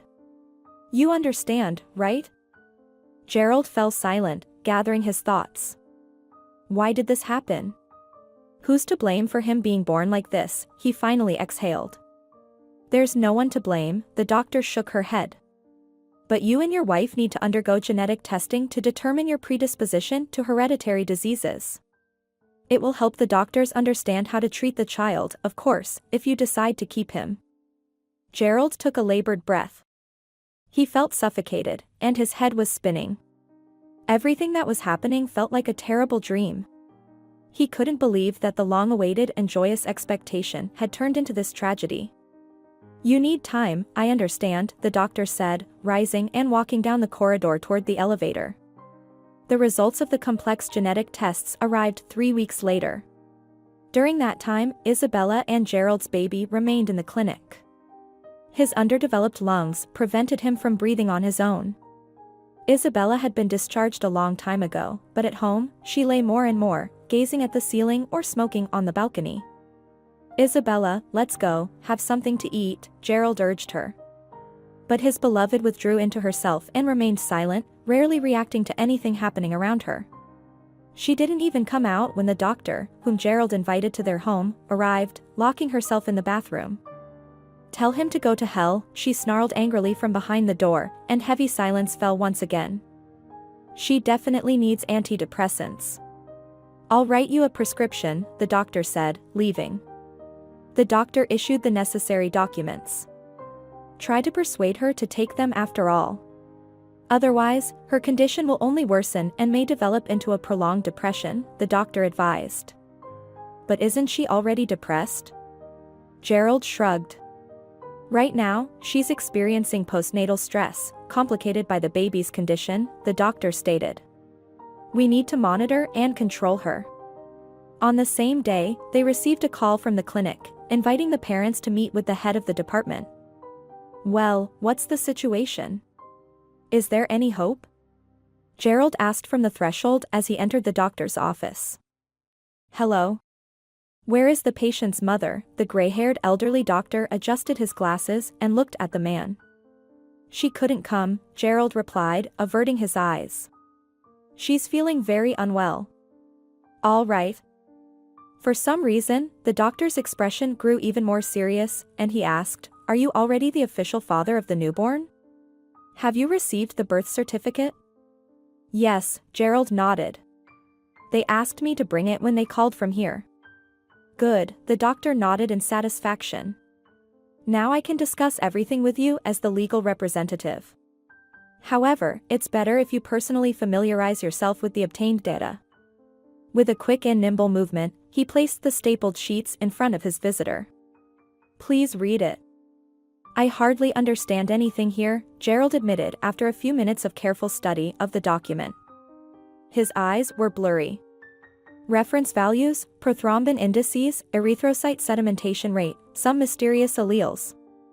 Look at the very end, the doctor advised gently. DNA samples, Gerald read aloud, skipping over completely incomprehensible terms. The result is strictly confidential. DNA was extracted from the samples provided by each participant in the study and was analyzed using a marker system. The alleged father is excluded as the biological father of the prenatal sample obtained from the mother. Gerald finished reading and was stunned, raising his eyebrows. I don't quite understand, he finally said, looking up at the doctor. Let me clarify, the doctor sighed. You are not the father. The simplicity and at the same time the monstrosity of this short sentence almost crushed Gerald. He felt a whirlwind of emotions that couldn't possibly be experienced all at once.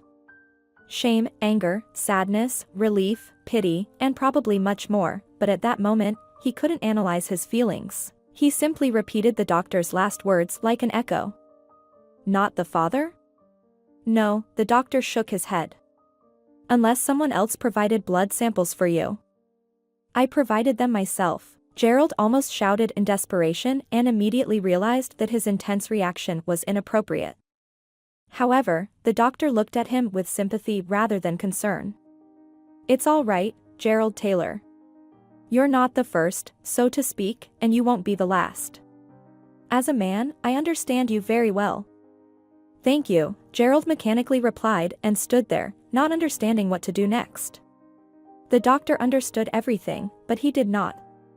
No. That means he is not my son, he finally exhaled and felt an uninvited joy spreading throughout his entire being. He is not the father of this monster. It's no longer his problem. Thank you, doctor, he shook the doctor's hand and quickly walked out of the office. You're welcome, the doctor replied in a colorless tone and placed the papers, which the visitor never picked up, on top of the pile of documents on his desk. From personal experience, he knew that this man would soon return for evidence of his non-involvement in someone else's tragedy. Meanwhile, Gerald, upon reaching home, stormed into Isabella's bedroom. Get up. He rushed to the bed, grabbed her shoulders, and shook her vigorously. I said get up. What on earth is wrong with you? She looked at him with a mixture of surprise and anger. Come on, get up. Ignoring her resistance, Gerald literally pulled her out of bed by the collar and dragged her to the wardrobe. Get dressed. Gerald. Isabella exclaimed, completely shocked by what was happening. What's gotten into you? Oh, now you decide to talk? Gerald sneered spitefully. You even bothered to ask what's wrong with me? There's nothing left between us. Understand? You won't be able to deceive me anymore, you shameless bitch. Get dressed. Go to the hospital. Take your worthless bastard. They're discharging him finally. And by the way, Gerald falsely laughed in her face. By the way, I already know your little secret. Yes, he mockingly grinned, looking straight into her distorted eyes filled with bitterness and bewilderment. What do you have to say about that now? Yes, I know everything. You wanted to pin this monstrosity on me?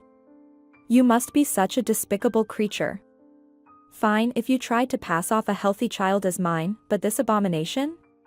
No, Gerald yelled with a malicious expression in his eyes and suddenly spat in her face. Bitch. A fire of wild fury blazed in Isabella's eyes. She raised her hand and slowly wiped her face. Get out of my house immediately, she demanded. Oh, you scared me, Gerald laughed. I won't stay here for another minute. Go to your bastard's real daddy, if you know who he is, of course. Gerald sneered triumphantly, and now I am free from you, from him, and from all of this nightmare. Goodbye. And he rushed out of the room like a stone released from a sling, slamming the door so hard that plaster fell from above.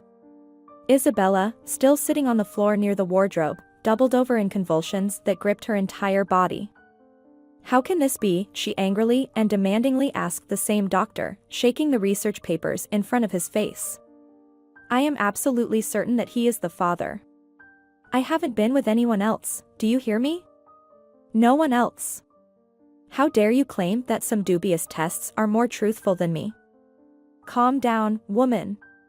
Calm down, the doctor, frightened by her reaction, instinctively cowered, trying to avoid a possible blow. These are very accurate tests. Trust me. I trust myself. Isabella exclaimed, tearing the papers in half. I only trust myself, and I advise you to do the same before tarnishing someone's honest name. Did you personally perform these tests? They were conducted in a specially equipped laboratory, of course, the doctor said. Then your laboratory made a mistake? Isabella threw the torn papers in the department head's face. See you in court. Back home with her deformed offspring and a specially hired nanny, Isabella wept bitterly for a long time, hiding in her bedroom. After washing her face and looking at her reflection in the mirror, she firmly told herself, enough of being a crybaby. Why did you think this time would be any different? Life has never been easy for us. This is just a new challenge.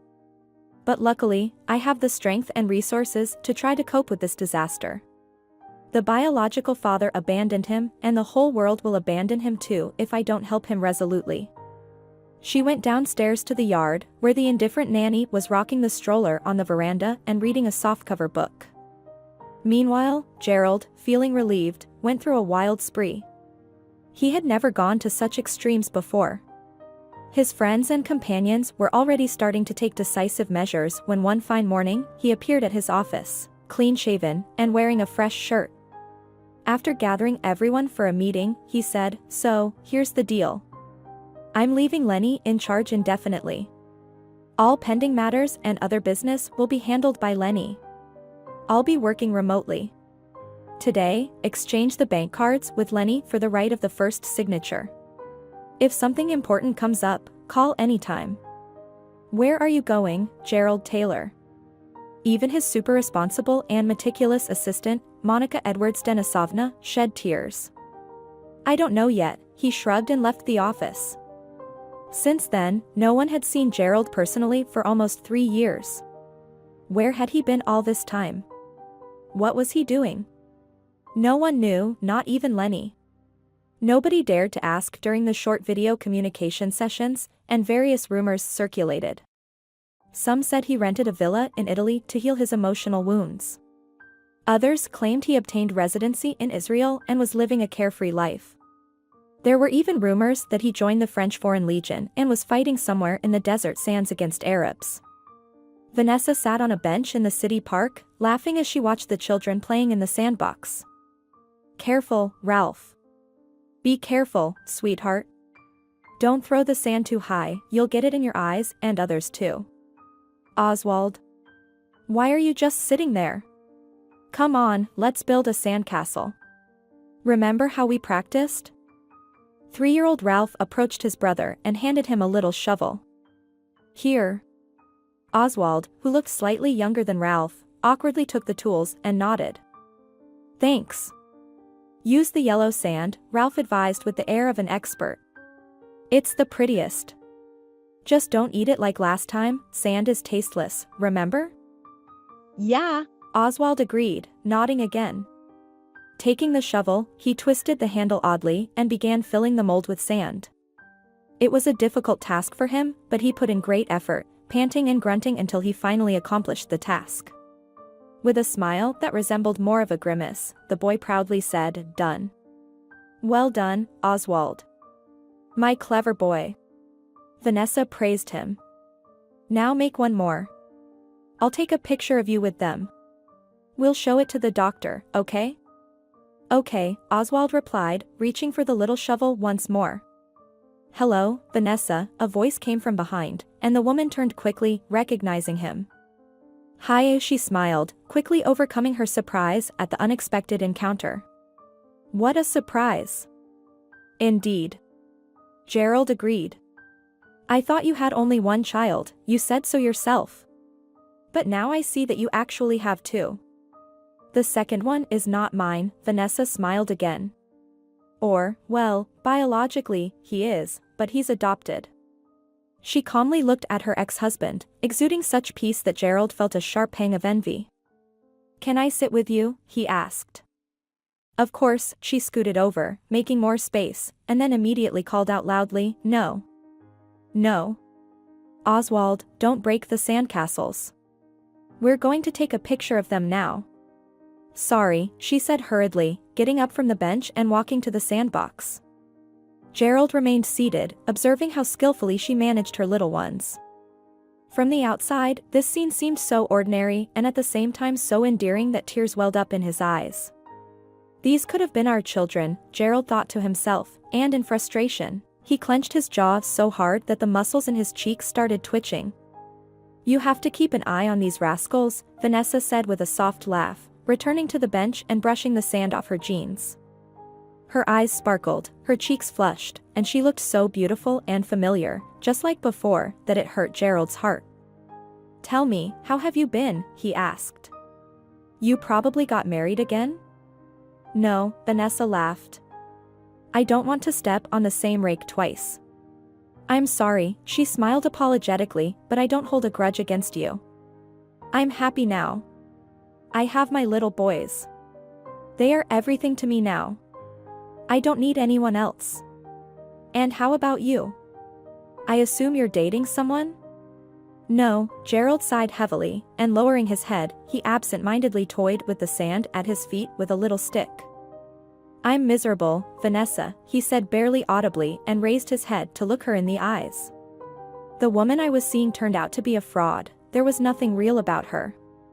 At the cafe, I didn't tell you that I was also expecting a child. I thought it was mine. But it turned out it wasn't, he let out another heavy sigh and continued, I've come to realize.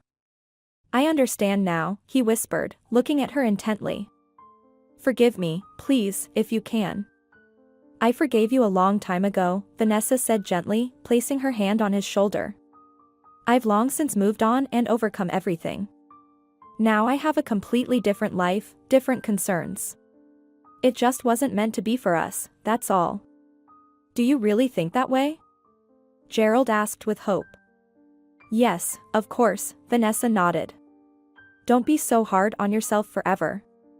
Make peace with yourself, and then you'll definitely find something or someone worth living for, she smiled at him with a tender, confident smile, and in this mature, beautiful woman, he saw his young, beloved fiancée, Vanessa. The tears welled up in his eyes again. He quickly stood up to hide his weakness and bid farewell. Take care. I'll be going, he said. We should be going too, she agreed, heading to get the children. Suddenly, Gerald came back and asked, Can I come here sometime when you're out? It's a public park, Vanessa chuckled lightly. How could I object? Of course, you're welcome. Thank you. He lingered for a while, watching her shake the sand off the children, collect their toys, and lead the younger one to the stroller. The elder one walked briskly, full of excess energy, while the younger one struggled, awkwardly dragging one leg, and his head wobbled as if it were very heavy. Gerald squinted, trying to grasp some distant memory. The feeling that visited him when he saw this clearly sick child, but it faded like a quickly forgotten dream. He sighed again, put his hands in his pockets, and walked away resolutely in the opposite direction. Gerald had just returned from his wanderings a few days ago.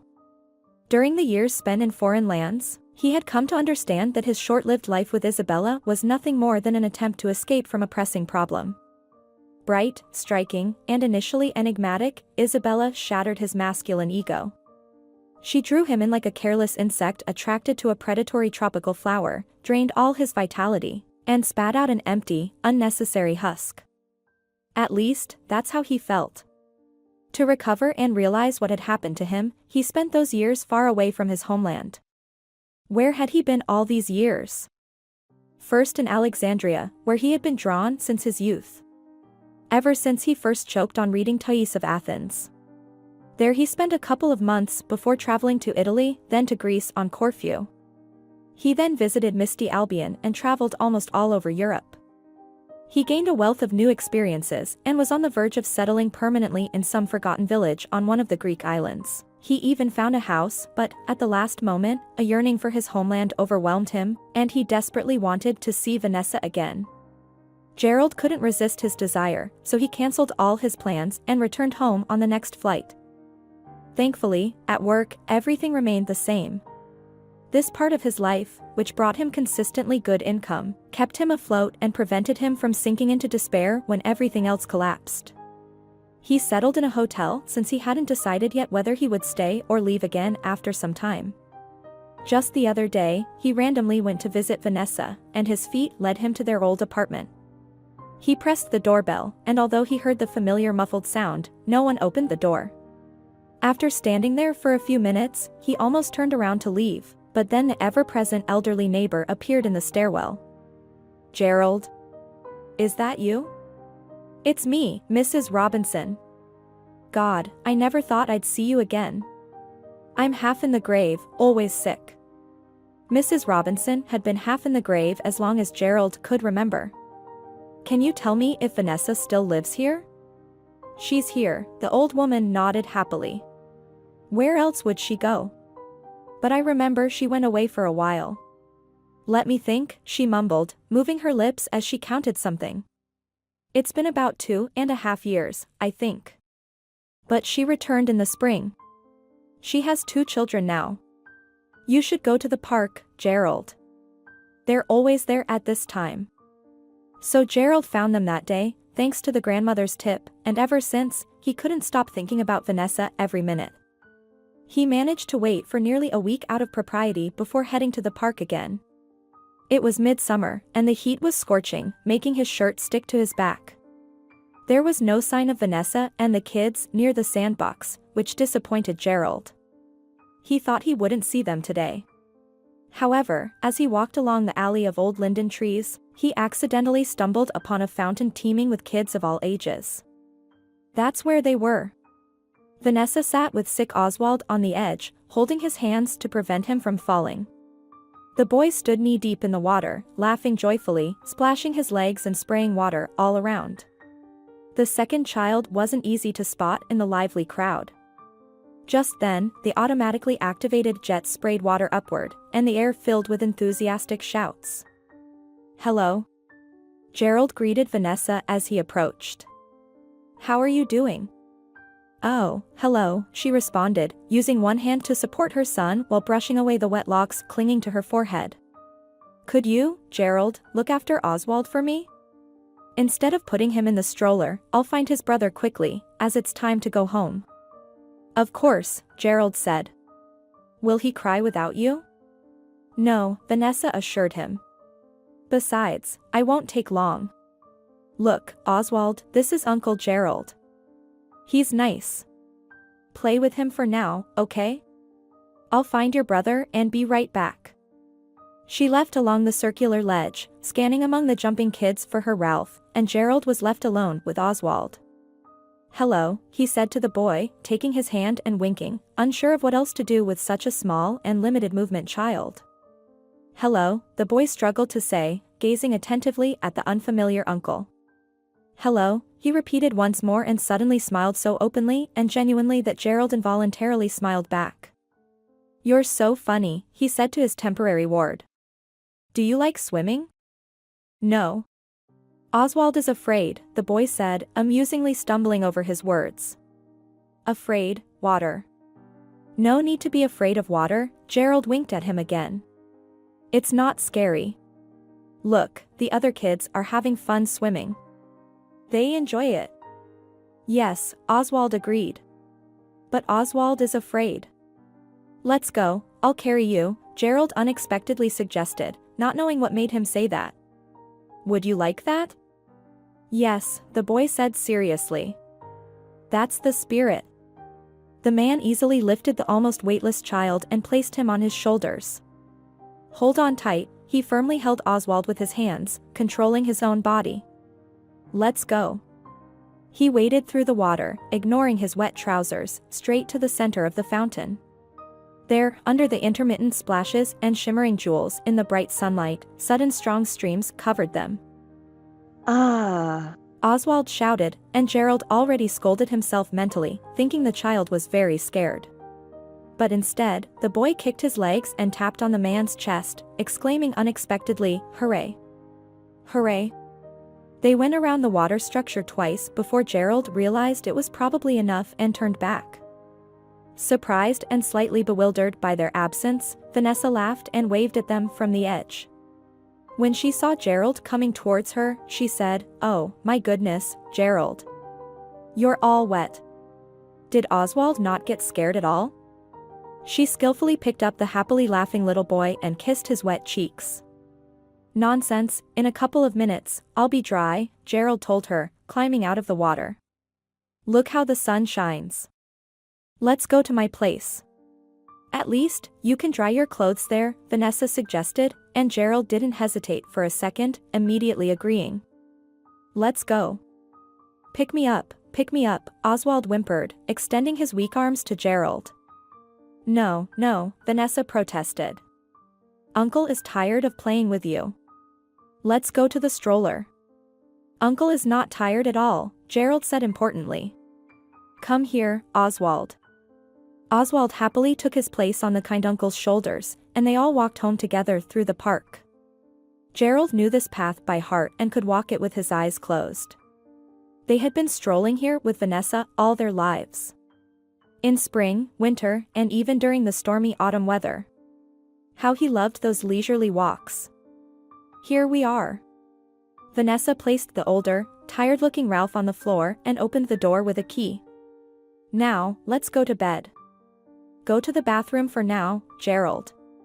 There's a big robe there that should fit you, and hang your clothes on the balcony. I'll be there soon. And she went to the bedroom with the kids. Gerald entered the small bathroom. Now, it was littered with rubber toys and filled with shampoos in bright bottles. Children's clothes were drying on the towel rack. He took off his wet clothes, took a shower, and dried himself with a clean towel. The neatly stacked laundry was still in the cabinet, just like before. Vanessa had always folded them that way, and his hands automatically found the familiar items. The large bathrobe he was looking for indeed hung on a hanger. It was clearly a men's garment, and Gerald felt a pang of sadness, thinking that Vanessa wasn't living alone after all. But there was nothing to be done. He couldn't go out naked, after all. So he put on the robe, tied the belt, and went to hang his clothes on the balcony. At that moment, the hostess arrived. Rupert's robe suits you? I thought so. Gerald felt relieved. So it's Rupert's robe? Does he help you around the house? Yes, he comes with his wife sometimes. They help fix things or repair a tap. And they visit just for fun as well. They also have a baby girl recently, she smiled. We get along much better now. I'm glad for you, Gerald genuinely smiled. And how's your mother? She's still kicking, Vanessa laughed. She comes often to play with the grandkids. Come on, let's have some tea or coffee while your clothes dry, she invited him to the kitchen. The kitchen hadn't changed much either. The same furniture, the same coffee machine he had once given her for her birthday. Is it still working? He nodded towards it. Yes, why wouldn't it? Vanessa laughed. It's an old workhorse. They had cold tea with ice, lemon, and mint, as Vanessa always made during the summer heat. Thanks. Gerald put his glass down and looked at her. Would you mind telling me where the second one came from? Who are his parents? I don't know, Vanessa shrugged. Well, I know who his mother was, but she didn't tell me anything about the father. We were in the hospital together. In Israel, but it's a very long story. She gazed thoughtfully out the window, where the lunchtime sun still gilded the treetops in the distance. I'm not in a hurry anyway, Gerald smiled. But if I'm bothering you, I can leave. He was anxious, thinking that Vanessa must be tired of dealing with the kids and probably wanted to rest while they were asleep. No, you're not bothering much, Vanessa half-jokingly replied. I can't get rid of you while your clothes dry. Mama will take them tonight. The girls and I are going to celebrate Rose's birthday.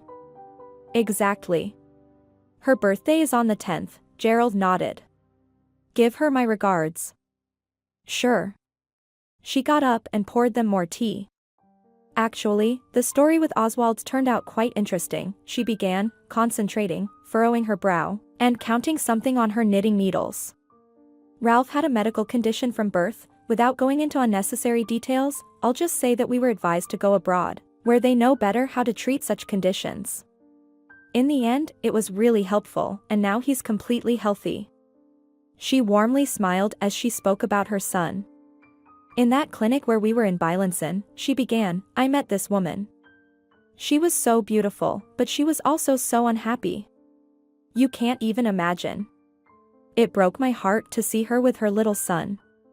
He was just a couple of months younger than Ralph. I thought he was about a year younger, Gerald interjected, surprised. No, they were the same age. It's just that Oswald was born very weak. He had a whole bouquet of inherited diseases. A complex genetic deviation. Initially, our doctors gave him very little chance. But in Israel, he quickly started improving. He learned to walk, hold his head up, and even started talking after a while. Ralph and I were there for only 3 weeks, but they were already in their second year of treatment. She was completely exhausted.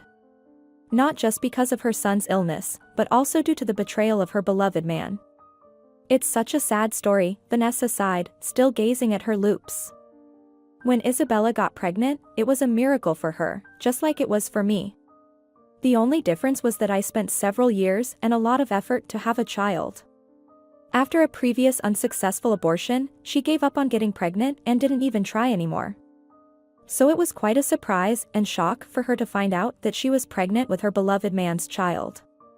He was married, but the moment he learned about Isabella's pregnancy, he immediately left his wife. They had prepared so much for the birth of their baby. They even rearranged the entire house for him. When she told me all this, her eyes sparkled with pleasant memories. But everything changed and fell apart in an instant when little Oswald was born a bit prematurely and with a bunch of health issues. The doctors immediately advised the parents to give him up. Isabella, of course, didn't want to hear anything like that. But her so-called husband. Here, Vanessa's face seemed to darken with anger. As soon as he found out that the child was born with disabilities, he immediately abandoned him. He paid the doctor for a fake DNA test to have an excuse to deny the child. Can you imagine? Isabella was in such shock. She cried all her tears, and that scoundrel accused her of infidelity. Anyway, when we met her, she was completely broken, on the verge of a nervous breakdown, almost transparent from the weight of her suffering. How could her soul endure it all? She later told me so much about her life. She had been unlucky from childhood. No one should have to go through such things, but throughout her life, she encountered wretches on her path, First, a stepfather raped her at the age of 14, then a boss coerced her into cohabitation and sent her for an abortion, and in the end, her beloved man betrayed her. Why do you say in the end? Gerald asked softly, not knowing why this story of an unknown woman affected him so much. Because she died, Vanessa sadly replied, finally raising her eyes from her knitting. Right there, in that clinic. One day, she suddenly felt very unwell, passed out, and they examined her, finding stage 4 cancer. It was a very aggressive and fast-spreading type, unfortunately. She was fading away right before my eyes, crying all the time, and she asked me not to abandon Oswald. She said he wasn't needed by his biological father and wouldn't be needed by anyone in this world. She promised to always take care of him and protect him from everything. She had no relatives or she had cut off all ties with them long ago. That's how it was. Because of her and little Oswald, I had to stay there a bit longer, and I immediately found a lawyer to help with the necessary adoption papers. On the day she died, I already had approval for guardianship. Her last words were, "Thank you for taking care of him properly, my dear. Fate has found a new mom for my boy. If his father ever shows up, don't give him away. I beg you, don't give him away." She didn't say who his father was? Gerald asked hoarsely, coughing a bit to hide his emotions. Oh, you must have caught a cold at the pool, Gerald. And then you drank cold tea. Caring Vanessa handed him a blanket from the tacta. Take it, cover yourself. It's cool here in the shade. It's fine, I just felt a little choked up. Gerald looked at her with worried eyes. Do you know any details? There's just a dash in his birth certificate, Vanessa shrugged. Well, I never really cared to know much about it. In the papers where her will was mentioned, there were some references to a man, probably. But she was never married to him. That's for sure. I was handling Oswald's inheritance, and I'm absolutely sure she was a single mother. Oh, I have her picture here. I put it in a frame so that Oswald never forgets his biological mom. She handed the photos to Gerald, and when he saw who was depicted in them, he almost dropped the frame from his hands. It was his Isabella, smiling as if she were alive, with an unfulfilled longing in her slightly slanted emerald eyes. In her arms, she held little Oswald, still so tiny. He must have been only a few months old then. Gerald bit his lip until it hurt, unable to speak. Bitter tears welled up in his eyes. Isabella, he finally exhaled, cautiously setting the portrait aside, putting his hand to his forehead, and closing his eyes tragically. What's wrong with you? Vanessa was genuinely worried, still not understanding. Do you know her? I do. Of course, I do, Gerald managed to say, and he looked at his former wife with such longing and desperation that she suddenly understood everything and couldn't believe it. She furrowed her brows in pain and shook her head in disbelief. No. No. It can't be. Alas, he wanted to approach her, but she made a warning gesture with her hand. Don't you dare. Vanessa. Listen. Gerald almost shouted, trying to tell his version of what happened. Listen to me. Get out, she turned away, not meeting his eyes, and cried out. Get out of my life, or I won't be responsible for what I do. He sighed, gathered his things from the rope, changed into something in the bathroom, and left the apartment, while Vanessa, with her cheeks burning from anger, burst into tears, hugging herself tightly and couldn't calm down for a long time, swaying from side to side until a plaintive call of Oswald came from the children's room. Mama. I'm coming, my boy. I'm coming, she responded immediately, wiping her tears, and rushed out to be a caring and loving mother every minute of every hour of every day. All night long, Gerald smoked one cigarette after another as if he had never quit, and wrote a letter to Vanessa. He wanted to explain, justify himself, and share what he thought and felt when he saw that cursed pregnancy test. He wanted to tell her that Isabella was never open and sincere with him, at least not for long. Perhaps only for a few short months when she believed that she could finally be happy, but even then, it was difficult for her. She never told him about her past. She was always composed and strict, buttoned up all the way, an impenetrable lady. Gerald wrote, crossed out, tore, and threw away many sheets filled with his emotions. He wrote again, finally pouring out everything that weighed on his soul. He opened his laptop and typed what he had written, sending it to Vanessa's email. He thought it would be faster and easier for her to read it that way. At the end of his letter, he begged her to forgive him. He said he had always loved and would love only her, that he didn't want anything else in this life but to be with them, with her and the boys. A day passed, then another. Gerald couldn't eat, drink, or sleep, and he checked his email every minute. Was there any reply? But there was no letter, no call, not even a simple message. He felt a deep longing again. He wanted to drink himself into oblivion, but he remembered in time that it wouldn't help him. He wrote to Vanessa again, pleading with her to at least tell him where Isabella was buried. But she didn't answer him either, and then he realized that she probably hadn't read his letters at all. Clenching his teeth, he packed a few things into a suitcase and firmly decided to leave for his Greek islands and never come back.